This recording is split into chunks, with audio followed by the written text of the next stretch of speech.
Welcome back to Joe Stunner Boxing.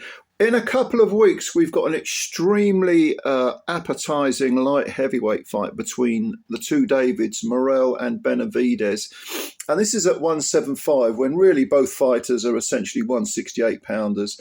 But they went to 175 because both of them were ducked by Canelo Alvarez, who's at the point of his career where he's cherry-picking opponents that, aren't exactly no-hopers, but he's heavily favoured to beat them.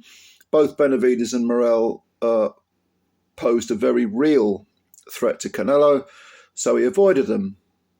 But what I like is, even though they're fighting at probably the wrong weight, and also neither of them look particularly good in winning these secondary tier belts in their first fights at 175, first of all, I like the fact that they're facing each other, pretty quick. Both could have sort of hung on to their whatever it is, regular interim belts, whatever the hell they've got, and looked for the full fat version of the title. But they didn't do that. They said, no, we'll fight each other. And to be honest, they've got to make money. It's a good matchup internationally. It may not be that big in the UK, but the UK is not the world. But most importantly of all, what I really like is that they didn't hang around for Canelo. They said, the hell with this, we're going to carve out our own path. We're going to go and do our own thing. And that is something that all fighters should do, because if you don't do that, if you don't move on, then what happens is you end up negatively affecting your legacy. Now, I'll give you a perfect example of this from the last 15 years. Amir Khan. Amir Khan hung around for both Mayweather and Pacquiao for way, way too long. Now, you can argue that he also had some other, he had some fights instead that were ill-advised, should we say. I'm thinking of the Canelo fight where he jumped up a couple of weight classes and got absolutely flattened. But, I don't, that's one of those, that was really one of those silly gimmick fights. It's kind of like, Bud versus Canelo or something like that. But he had the guts to take him on, so I'm not going to knock Khan. But where I do think he made a mistake was in, desperately looking to fight Mayweather, to fight Pacquiao. He shared the wildcard gym with Pacquiao for several years. He actually won a little poll that Mayweather put together when Mayweather asked, do you want me to fight Maidana or Khan? And Khan won that poll. Probably because people were thinking, well, Khan's got really fast hands, and that will give Mayweather something to think about. I think Mayweather would have beaten Khan, but, he could have made it very interesting for a few rounds, Khan. And this was the point where he had something left. I think by the time he fought Crawford, he was on the slide, and the speed didn't bother Crawford at all, because Crawford's got such beautiful timing. You can negate speed with timing. And also Khan was one of those guys who throws a lot of punches for the sake of throwing them. There's no sort of rhyme or reason to it. It's all speed. It's like when he got chinned by Garcia. He was just throwing punches needlessly, leaving himself open for a left hook and thinking his speed would nullify everything. Or if you want another example of speed being negated by timing, a very good example would be Vernon Forrest against Shane Mosley. Look at their first fight. Beautiful performance by Forrest. Absolutely beautiful. Against a guy who could really bang hard at welterweight as well, which was Mosley. Very good fighter, Mosley. But Forrest really had his number. He had perfect style to negate that speed. Now, instead of when Khan won this little poll held by Mayweather, negated on the winner, decided to fight Maidana. Kind of sums up a large portion of the second career of Mayweather, because if you look at, you can literally divide Mayweather's career into two halves and say that he was the pretty boy era was a very exciting fighter, very, very good, hit hard, bit of a killer.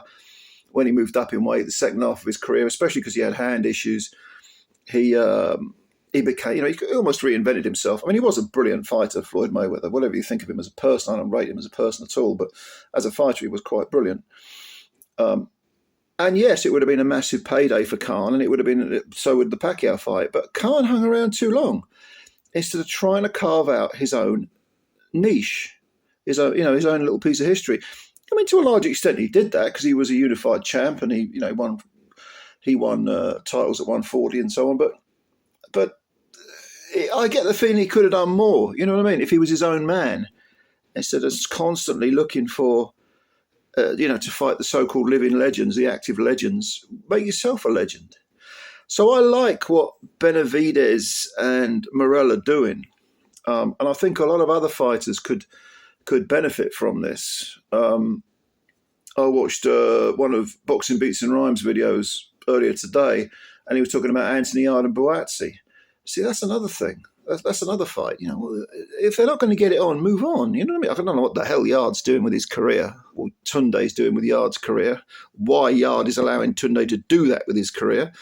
But Buatsi, he's long overdue, a proper world title shot. I know he's got the interim belt. WBO, is it? Interim belt? But move on. If you can't make a fight, you move on. There's other options. If you truly believe you are the best and that you can fight anyone, beat anyone, why put all your eggs in one basket? And Devin Haney, Garcia. I mean, there is talk of them fighting again later in the year. But if that don't work out, move on to someone else. Teofimo Lopez, what's he up to? You've got the talent. You've made a lot of money. You've got talent. You're a bit of a draw. Make the most of it. They say make hay while the sun shines. I agree. I agree with this.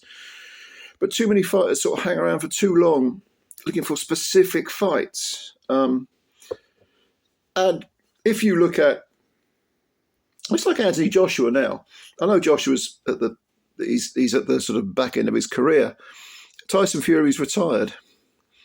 He hasn't retired, of course, but he's trying to get leverage for negotiations.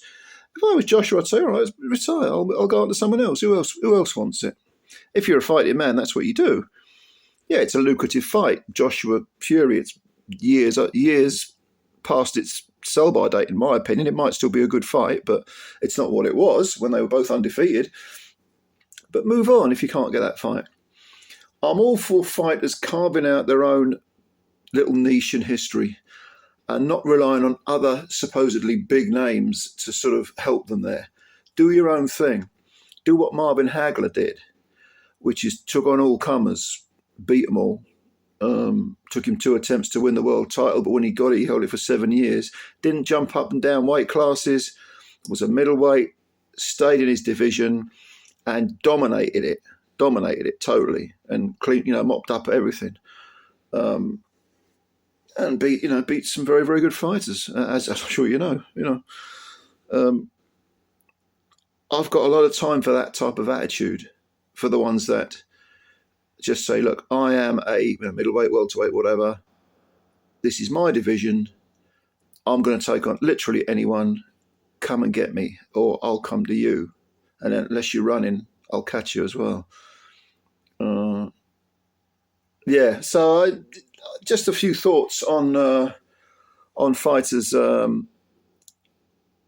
building their own names rather than relying on their names being built on the backs of others. What do you think? Do you have an opinion on this?